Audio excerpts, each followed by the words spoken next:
Brisket trim. What do you do with it? Here's 3 ways I like to use it. So when you trim a brisket, you're going to end up with meat and you're going to end up with fat. Let's make these pieces more manageable. We've cut them up into some small cubes because we're going to be sending them through a grinder. That's going to be your best bet for making sure you utilize all the brisket trim possible. I'm going to toss these trim chunks in the freezer for 30 to 45 minutes to make sure they are ice cold so we get a nice grind.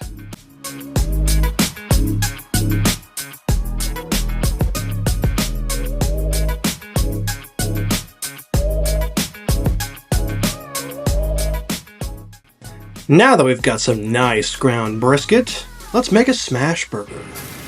Get you a nice ball of that ground brisket and give it a good smash.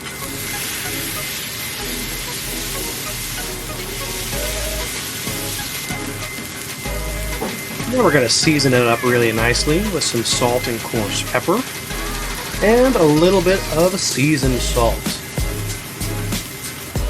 Now that we've got a good sear on that first side, we're going to give it a flip.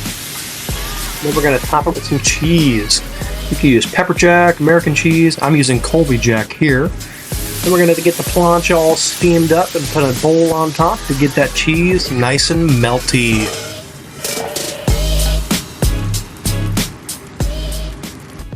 At this point, you can add whatever kind of toppings you want. Here I'm doing lettuce and tomato. Don't forget to salt your tomato. And some onions. We'll do some pickles too. Really kind of just drag it through the garden. Then we end up with a glorious smash burger.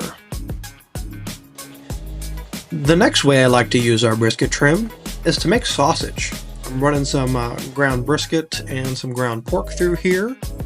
Next, we're going to add some seasonings. You can kind of use whatever seasoning blend you want for whatever kind of sausage you want. And we're going to use some all-natural hog casings to case this up. When you're casing your sausage, you don't want it to be too tightly packed in there, and you don't want it to be too loose either, otherwise you can get some air pockets. So just kind of find that perfect consistency as you're going. When we're casing these up, you kind of get your desired length that you want, and pinch it off at each end and give them a few twists. This will make the casings nice and taut so they're crispy. And after you cook them up, they're truly something delicious. We go through so many of these at the restaurant every day. The final way I like to use our brisket trimmings is by making beef tallow. So we've separated all that fat out, gave it a nice chill down, and we've ground it into this beautiful white pillowy fat that's going to be really easy to render in a pot. So grab a pot, fill it up with all that wonderful ground fat, and then slow simmer it for a very long time. These here took probably around 6 hours.